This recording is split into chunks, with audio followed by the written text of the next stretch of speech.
So welcome. It is suggested, yes, that separation is not real. There is no real separation. Non-duality simply proposes the possibility that there's no two, there's no one, there's no none.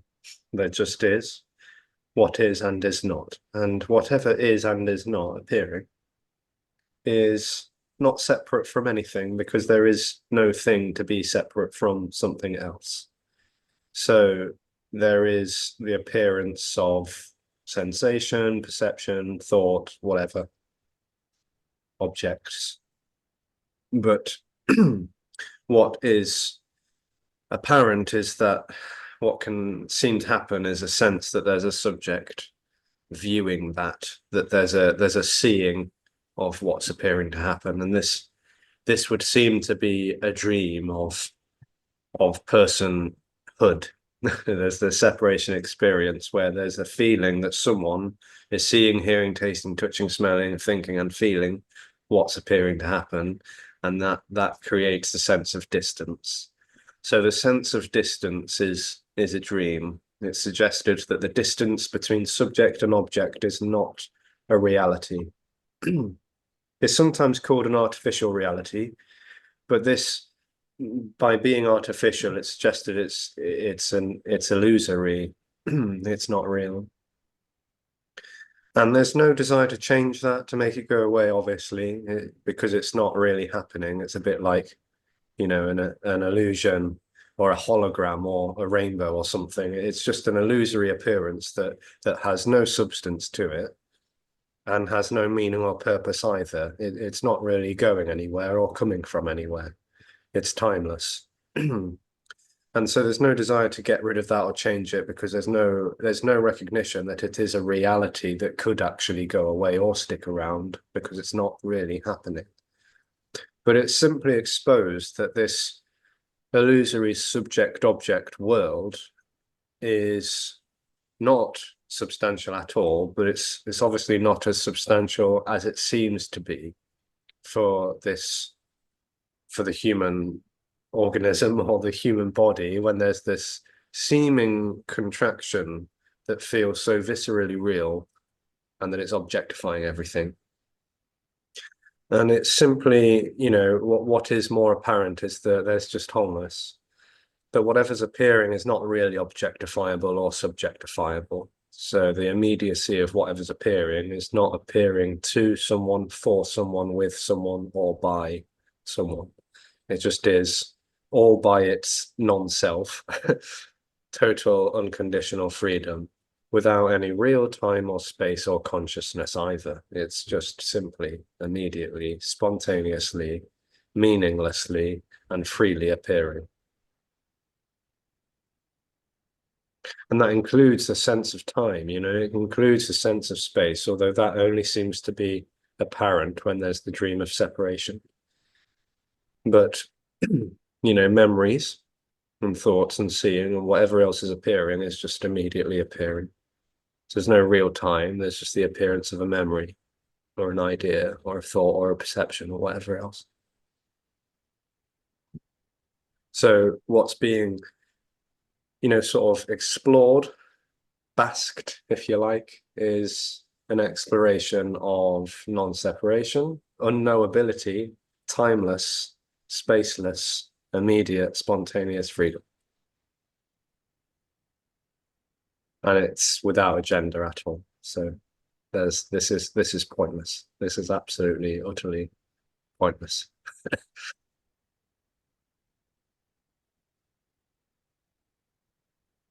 And somehow or other, a joy can seem to happen, a relaxation, you know, for some bodies can seem to happen. Not that that's a goal or anything. It just seems to happen. For some, it seems like that happens precisely because there's nothing to get, because there's nothing to achieve. There's obviously nowhere to be going or getting on, there's nothing to be getting on with. So somehow or other, a joy or a relaxation and even a resonating can seem to happen. And it's not that that's as a result, because cause and effect is obviously called out for illusion, dream stuff as well. But yeah, there can seem to be joy and resonance and basking. There can also be irritation and, screaming at the computer screen and all sorts of other things as well. It's all free. Yeah, there is only freedom. Condition.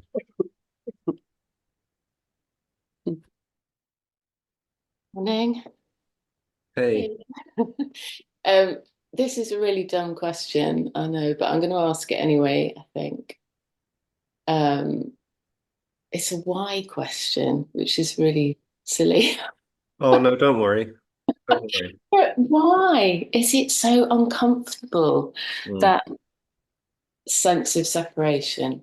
mm, Or is it that, I don't know, so it seems like resistance, I think. mm, And it seems to here resist. It was funny because I really enjoyed hearing Gabby on Saturday or Sunday, I think. It's yeah. about being a grumpy woman. And I was like, oh yeah, fucking hell. Like there's some resistance here, I think, to certain states, moods, Hmm. grumpiness being one of them, because it's not, and I thought maybe the resistance makes it quite flat in a way. So it's not anger as such. It's just like this hum of uh, dissatisfaction of some sort. Mm. Yeah. Yeah. Like a subtle underlying dis-ease. Yeah. But I just, yeah, and I kind of wondered that because it kind of, it's okay, but uh, it's like, it's a dialing down of something in a way. Like the resistance is this sort of, it doesn't want to, the intensity of feeling like just explode. There's nothing, it feels very releasing, like explosive anger or a movement of energy. And this sort of dialing down seems to be a resistance and a sort of, yeah, clamping around what's happening in a way. Mm, mm. Yeah. The separation experience out of the contracted energy seems to be, for most bodies, it seems to be unpleasant, subtly or grossly, doesn't matter. Content is just, it's insubstantial. So even the unsatisfactoriness, the disease, whatever the agitation, it's not substantial. There's no substance. It doesn't mean anything. Mm. But yeah, it seems to be uncomfortable. It seems to want to kind of latch onto some meaning where, Well, so anything it can seemingly hold on to, although it's not really doing anything, but there's the seeming wanting something to complete me. Yeah. yeah, and I really liked how you spoke about wanting and longing. Yeah, the one, it's so clear that the wanting is for something, Mm. and longing is, yeah, I mean yeah, It's just the wrong word. it's just longing for an end, or For what is already. Yeah. yeah, yeah, totally, yeah. I mean, it's really obvious, Yeah. but it's And also, because the dis-ease is what's appearing to happen, and because there is only what's longed for, which is unconditional freedom, the dis-ease is what's longed for. yeah, yeah. Because that's unconditional freedom too, Also, appearing I know. as an illusory sense that someone is separate from unconditional freedom. So that's what's longed for as well. This is an unconditional loving embrace of all there is, with nothing in it or outside of it or it as well. Mm.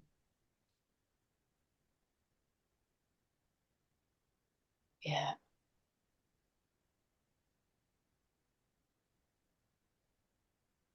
Yeah. Thank you.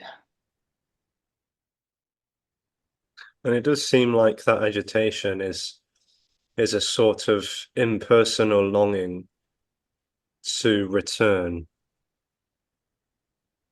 but not return somewhere. Yeah. I mean, for a lot of people, that dissatisfaction or discontentment doesn't really seem to be so bad that they have to end up at a meeting like this, right? Yeah. It's Yeah. it's like a lot of people. It's yeah. I mean, when I talk to my wife, you know, I mean, I think she can relate to the discontentment, but it's really not so bad that she has to do anything about it. Yeah. Whereas over here, it was like just so obvious that yes, this is not it, Yeah. you know, and this is painful. To live this way is painful, and there must be a way out. Yeah. Yeah. And but it seems that for the majority of people, it's yeah, it's just subtly there, and it seems like they can get on with their lives perfectly happy. And well, I don't know about that, but you know, it's just not a big issue, you No. know. I mean, and there was some resentment about that in the past. It's like, why did I get this, you know, this fucked up deal? Yeah. Why You me? know? Yeah, exactly. But yeah, it's just what seems to be happening, really, I think. Yeah. And then I think Kate was also mentioning earlier on about, you know, this dialing down or, you know, I mean, dialing down of some states or resistance, right? I think Kate, you were saying something about resistance. And and and you know, for me, it's like emotions used to be so terrifying before. You know, it's like to feel something for me before was scary because there was a sense that if I felt it, I'd die. It would just overwhelm me and gobble me up, and I'd just like disappear. And there would just be this automatic resistance to not feel it fully, you know. And I think for me, well, I have no idea, but I think it's part of that functioning, that resistance and seeking, because those are kind of two opposites in a way, right? That or two sides of the same coin. I mean, emotion is not anymore. Now emotion is more painful. When there's pain, it's more painful. When Mm. it's when there's anger, it's full on anger. Yeah. And you know, and it was never like that before. There was always like trying to minimize, trying to control, trying to protect the me. It's just Yeah. too overwhelming. There's always this, you know, like trying to control. Mm. And yeah, I mean, but I think what's interesting, you know, looking back, so to speak, it's like there really was this sense that if life was full on, I would die. It really felt that way. I mean, this resistance, it always felt like you're battling for your life, you know, and it kind of makes no sense, but it's really like the experience was kind of like that. It was like, in fact, everything felt like I was battling for my life. You Mm. know, every day was a battle to protect myself, you know, to be okay, Mm. to not be so unhappy and depressed or whatever. And yeah, it's just really interesting how that whole dynamic is set up. And then I had a question as well. Um, you know, it's like everything that's sort of shared in these meetings. Actually, no one can know anything about it. There's no one that can know. You know that there's a me, there's no me. I mean, nothing can be known. Mm. You know, and I mean, it's. I mean, it's kind of funny, really, because we can say that none of this can be proved. You Yeah. know, there is no proof, there is no truth. None of this can be known, and yet at the same time, it's just so obvious. Mm. You Mm. know, and when it's heard, it's just so obvious, but obvious to no one. Yeah. And it's I you know, I guess there's no question. It's just, yeah, it's just obvious. It's none of this can be known. You know, it's like, yeah, Yeah, nice, yeah, it's unknowable because there's no distance between a knower and a known. And so when the paradox of the collapse of the distance between knower of known collapses into obviousness, there is just simply what's appearing. Yeah. Not to anyone, for someone. It's just obviously what's appearing, but it's not objectifiably obvious. It's the end of distance and therefore knowing. Yeah. I get what you're saying about the intensity of seeking energy.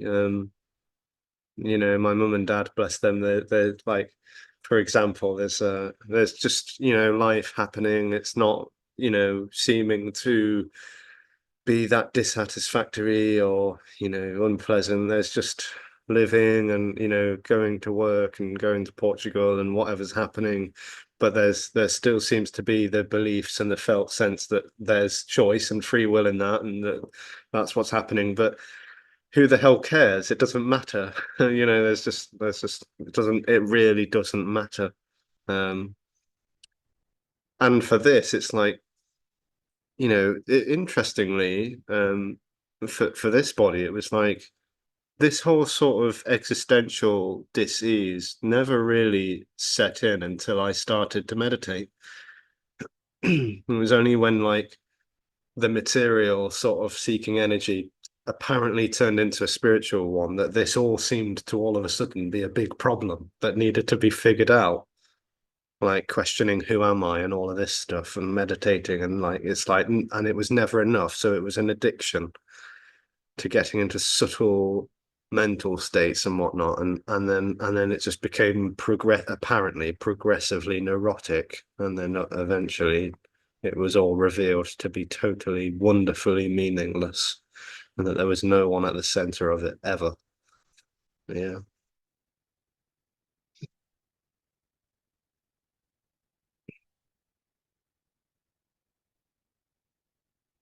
And yes, when there's this collapse of distance between anger and me having anger and pain and whatever else, yes, it is full on aliveness, intensity, nothing holding it back, nothing pushing it away.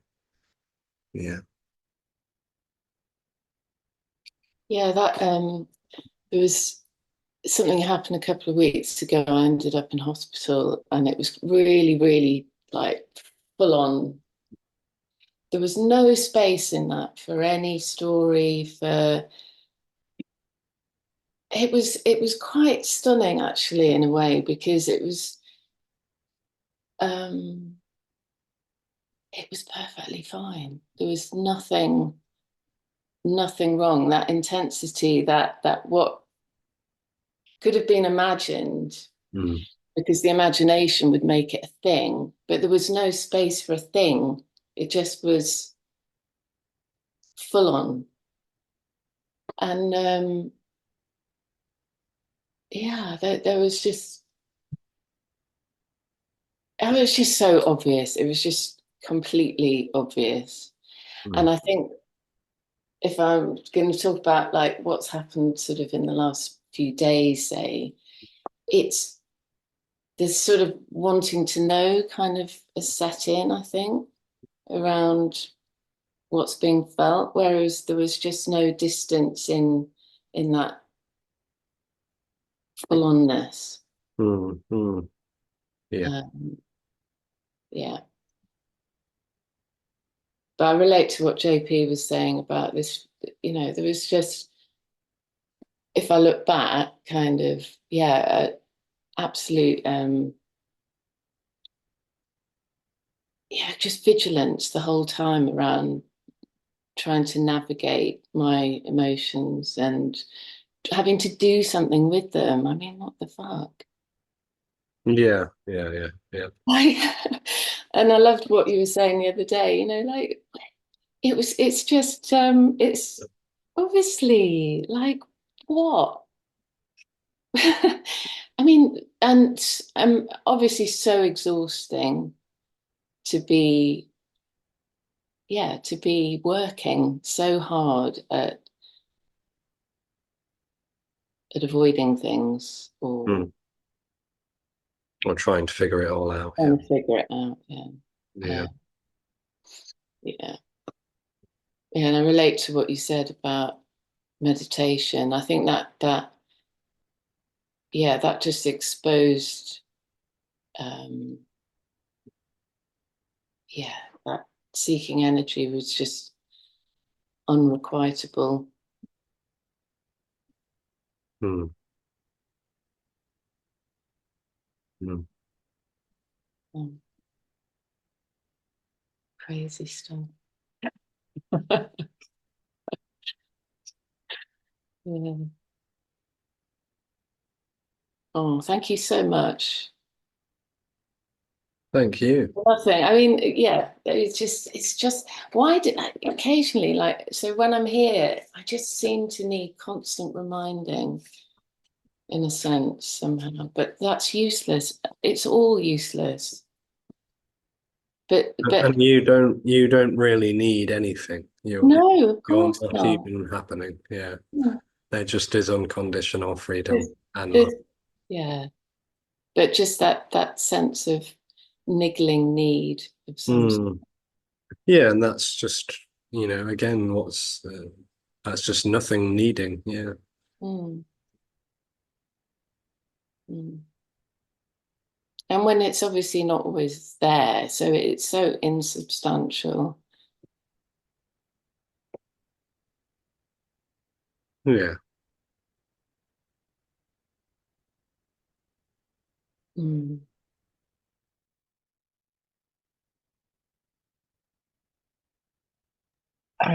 Alexis, do you think being upset requires a someone to be upset, right? No, No? no, if it's just upsetness or anger or sadness, yeah, it's just what's appearing. Yeah, that's what I mean though, because it's like sadness and anger can appear, but for no one. Yeah. Yeah.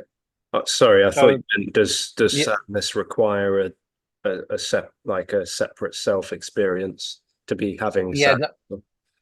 yeah. It's like what I meant in my question was it's like that there needs to be someone there to be upset, but sadness and anger can just happen, but Yeah. without a somebody being upset.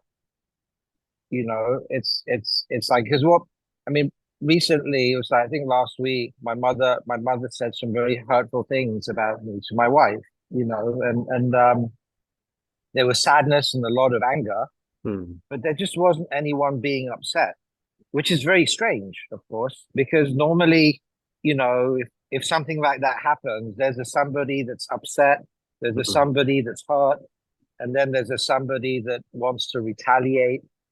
I mean, anger and sadness might all come up while that whole story is going on, but Hmm. but it was just like, oh, sadness, anger. There was just a lot of natural, nasty things coming out of this mouth about my mum to my wife. Hmm. But Hmm. but the very weird thing is that there wasn't anyone that was upset or hurt. I see. And it's just like so I think upset requires somebody to be there, right? In that sense. I mean, Okay. is that is that clearer? I don't know. Yeah, yeah, yeah. Yeah. Yeah, Yeah. so sadness would be the immediacy of what emotion is appearing, and then the upset is like the resistance to the feeling sad or upset, or what I have to say and think about this sadness. Yeah. Yeah. Yeah. Right. Right. It's like ups or someone being upset. I mean, there's a whole story to that, Mm. and all the conditioning and all the trauma and that Yeah. whole thing can The get endless triggered story. and enter into that whole story thing. But yeah, that's really interesting because Mm. at some point there was, you know, I don't know what was going on, but at some point there was just like a surprise. Oh, there's no one that's upset. But at the same time, there's a lot of anger and a lot of nasty things being said about my mom. Yeah, So yeah, it's really weird. Yeah. yeah.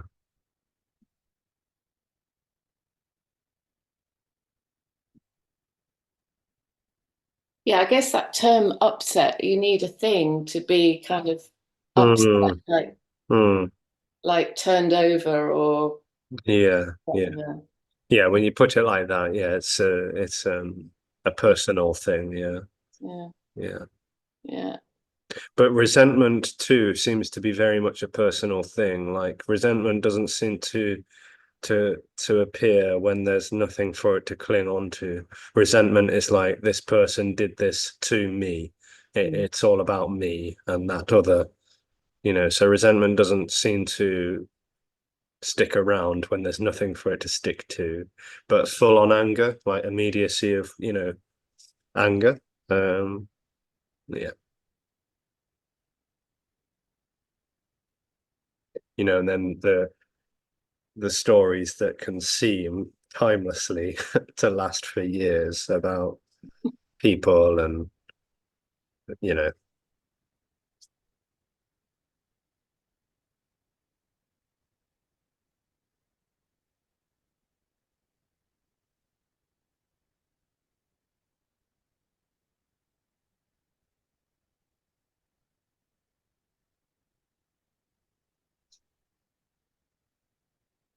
I mean, decades in some cases, right? Some yeah, some resentments and trauma. I mean, yeah, decades, a whole lifetime. yeah, Like can be. It's yeah. It's sort of sad in a way. But yeah. I've seen plenty of that. Yeah, I think I was thinking about this the other day with sort of, in abusive, so-called abusive relationships, it appears that mm, one party can't just that sense of wrongness that maybe, here, say, there's a sensitivity to perhaps. It's not that it's, I don't know. I mean, it just seems like in that sort of dynamic, there's a dumping of pain onto another body in some way. Um, a sort of unwillingness really to be with it. I mean, we're talking about like how uncomfortable it is to so-called kind of be with that dissatisfaction or discomfort or yeah. I mean, existential angst or whatever. all the time there's a relationship, the other person is an object. Mm. Mm. The other so-called person or body or whatever is Mm. not is not seen naturally as it is non-objectifiably. There's when there's the relationship, that person will always and only ever be an object Mm.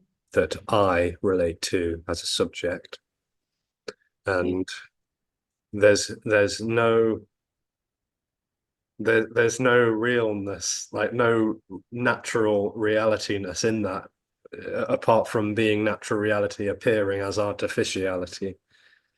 Yeah, it's not love. Mm. It's unconditional love appearing as need, obviously. Like it's unconditional love appearing as need and abuse and using, and claiming and all that stuff. But yeah, it's just another object for me to gratify, Mm. seeking.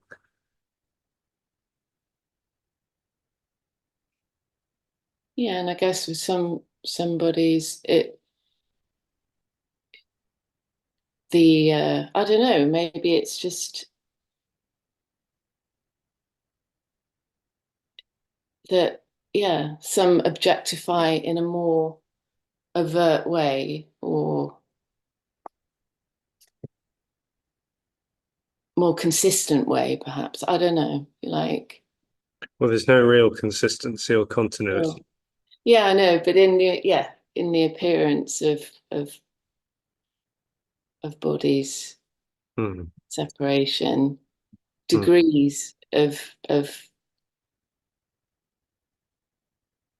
I don't know, I'm talking rubbish, but Where are we going with this? I don't know. Yeah, no. I mean, essentially, all Well, the time there's an experience of separation, everyone and everything will always be an object that I relate to, even if it's an enemy or, you know, or a parent or a family friend, whatever, and whoever, whatever, whenever, it's always objects that I relate to, even ideas, everything is an object that I relate to. Yeah. And that's got nothing to do with unconditional love, and yet it's got everything to do with unconditional love, because unconditional love is all there is.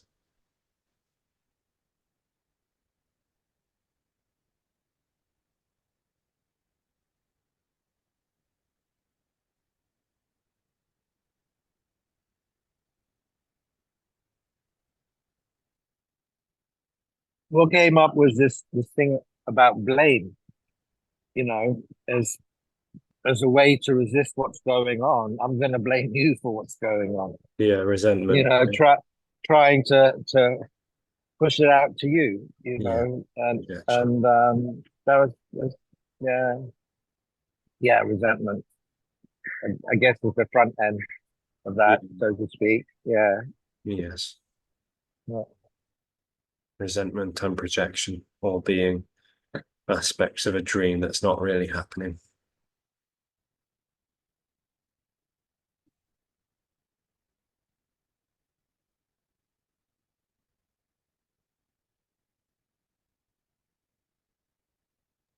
I mean, even in the dream, there's absolutely no choice. There's just no choice at all because you know it used to be if a resentment came up here, you know, there's just like a limited options with no one to choose what to do. Blame would be a big one. It's your fault I'm feeling like this, you know, or yeah, or yeah, or seek something to not feel this way, you know, but there just really was no choice at all. There's never been any choice about anything. No. No choice, no chooser. Yeah.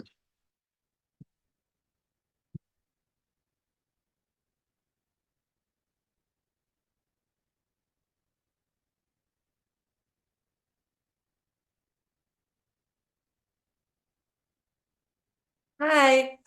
Hey, Laura. Hey, when you just said that this is like all unconditional love, like I thought like this is such a dafty message. It's so dafty, like bonkers. Yeah, totally. And it's like my mind at least it repeatedly tries to somehow make sense of this kind of communication and then it's like you say something and it's like, oh my God, it's so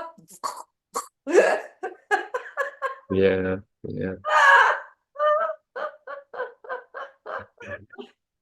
and then I like it's like also like sometimes I feel like okay when we listen to this then it's like oh yeah our minds then tend to make all sorts of conclusions and what they understood and what they know or so and it's like constantly then repetitively in a way cut off over and over and over again, yeah, or at least that's what's happening here, yeah.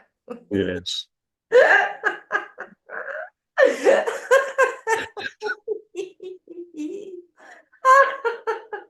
Hopeless, yeah.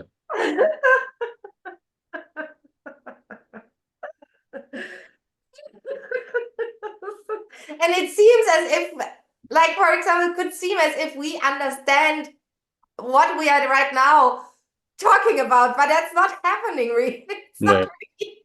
no. So funny. I love it.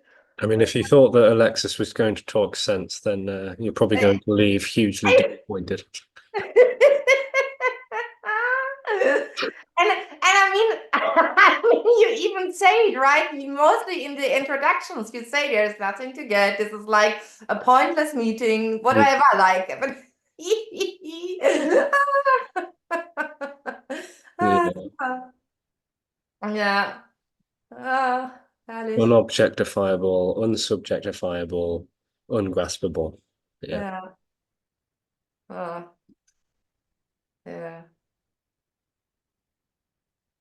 Ah, yeah. Oh, and did you see football? Did you watch football? No. Okay. England is in the finals. Yeah, I heard about that. Yeah. Yeah, it was a gorgeous game. Yeah. Good for them. Yeah. Please, Laura.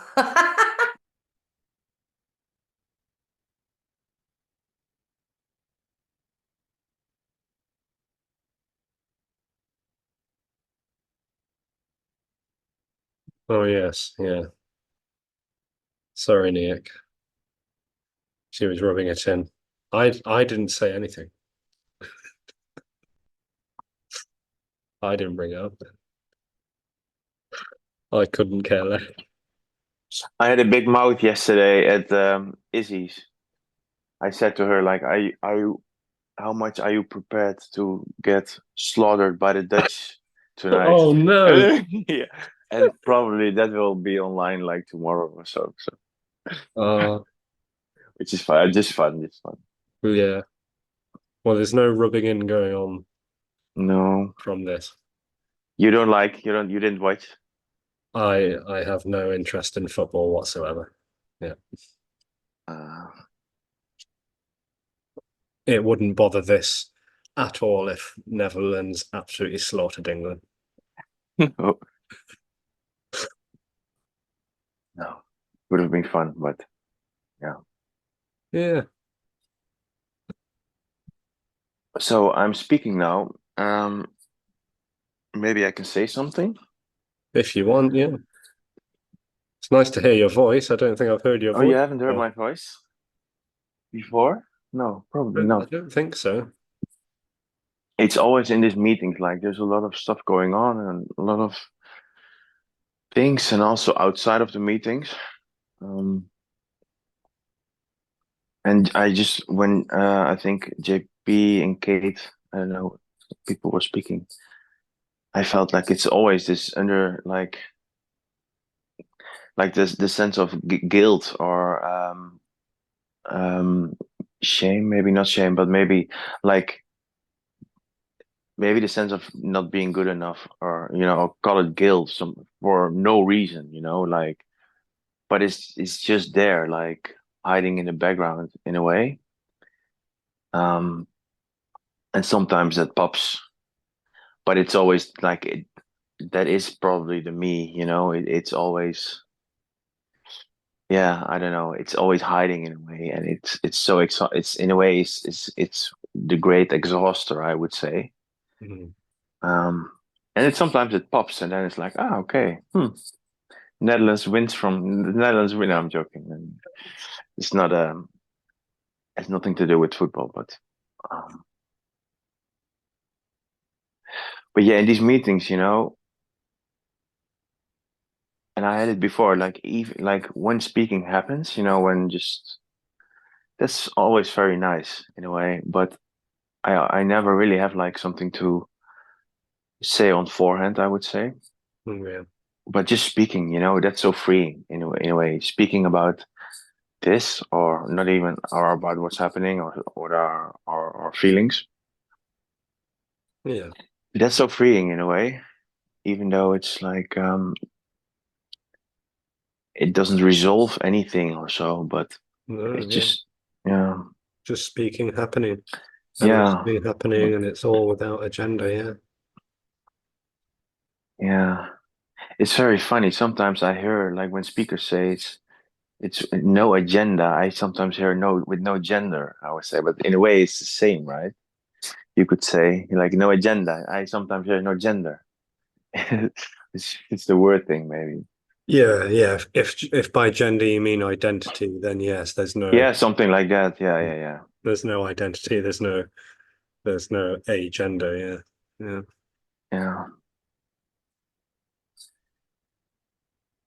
Yeah. Yeah, it's just presence. It was always about presence, but Hmm. so presence is like the most painful thing in a way for the center experience, at least for myself. Yeah. Well, that is the center, isn't it? The sense Yeah. of being aware of having a personal experience. Absolutely. Yeah, so Absolutely. seems to be institutionalized. It doesn't seem to like itself. It feels diseased somehow. Absolutely. Yeah. And it will blame that on other things and other people, as we said, but really it's seemingly just which is why it's said that it's a contracted energy, that it just seems to be irritable somehow. Yeah. Maybe not very grossly irritable, but as you say, a seemingly subtle irritation going on in the background or the foreground. Mm-hmm. Which doesn't matter or mean anything, obviously. It's just what's appearing. Yeah. Yes, sometimes it's like more on the indeed more on the forefront or how do you say that? Forefront, foreground, forefront? Yeah, forefront. Yeah.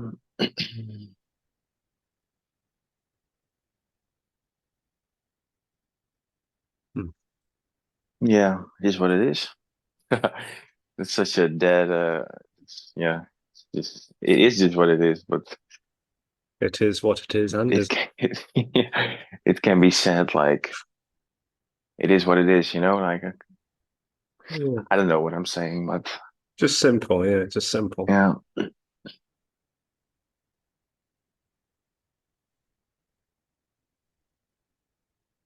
Well, it's nice chatting with you. Yeah, same. Yeah. Thank you for listening, for talking back. Hmm.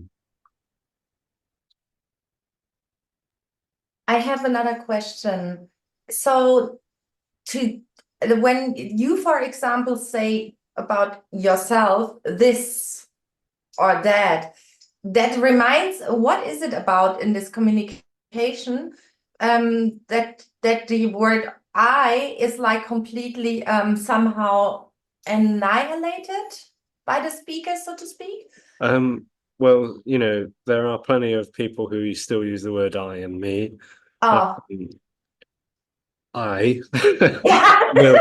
will use the I and me. There's no resistance to that. It's quite it's so sort of sweet and innocent and laughable.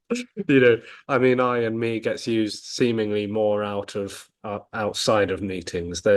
Yeah. There's just a preference to use the word this, but it's the same meaningless, sort of word or another word. It doesn't matter.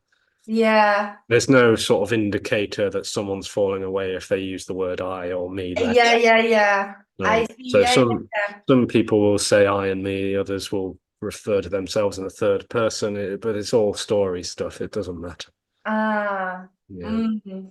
It's Yeah. just a natural inclination and preference on behalf of no one to say this rather than I when it comes to a meeting, because it just isn't personal. It's not a personal. Yeah, I see. And in a way, it reminds me a bit of like when children, right? But when they start to speak, and usually they in the first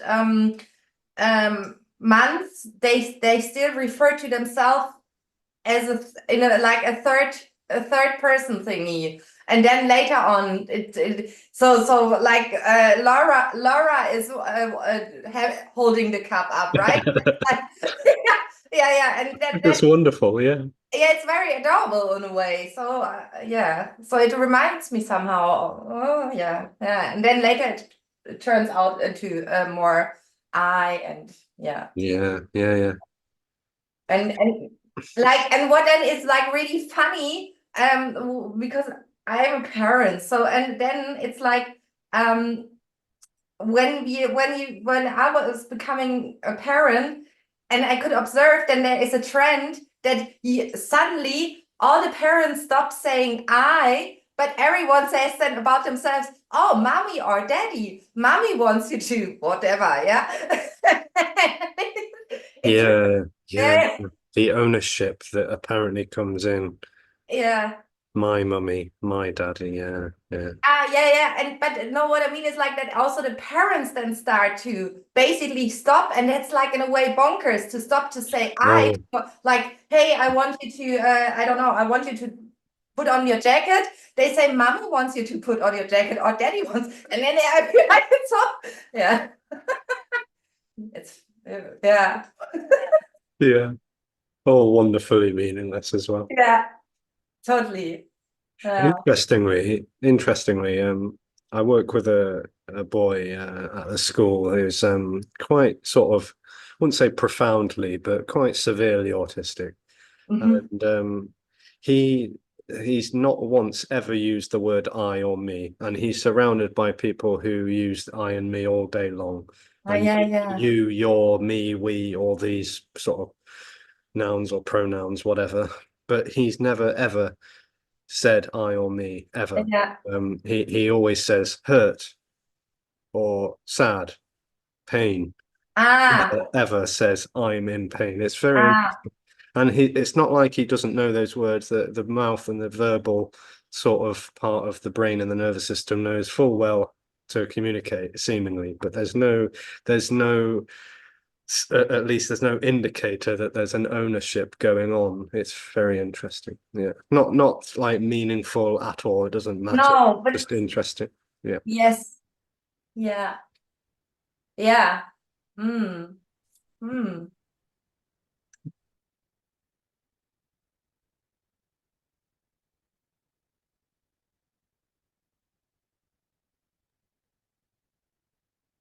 Yeah, it's nice to hear that. Yeah. Yeah.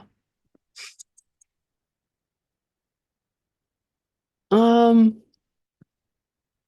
I'm moving in a few weeks, and yeah, sometimes I'm still thinking I have to make a choice about a new floor or um and yeah, in a way I know that nobody's making a choice, but it's a little bit weird. Yeah. Yeah.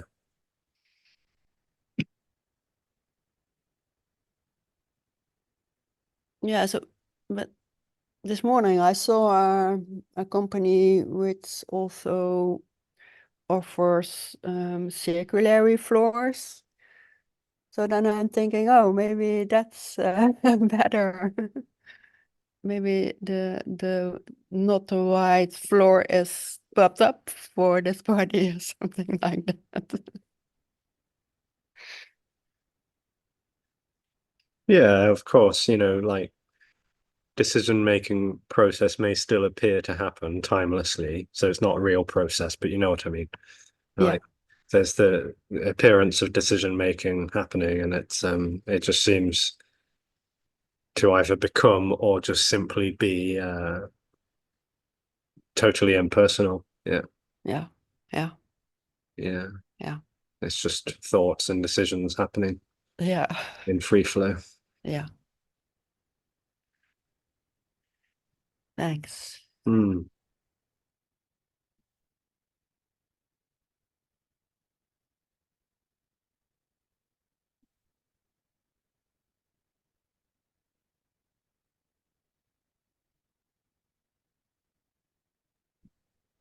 Could you say it happens when it happens or not? Yeah, that sounds good. That sounds totally what's the word? Useless. So so that sounds spot on, really.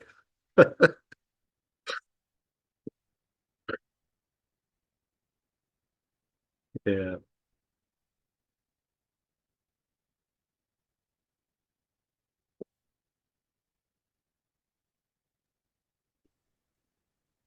Hello. Oh, where are we? Hey, Dalia. Hi, Alexis. Hi, everyone. I just wanted to share, is not that it's meaningful, but it's not, of course. What happened seemingly after our intensive Zoom this weekend, I was sharing that I was feeling like in a waiting lounge forever. Mhm. And then it was really, well, obvious that this feeling was time, was this impression of time. Yes. It's so funny. It made fun, and then anticipation was the also, I mean, like, you know, I can't wait for another next hit or next holiday. I don't know.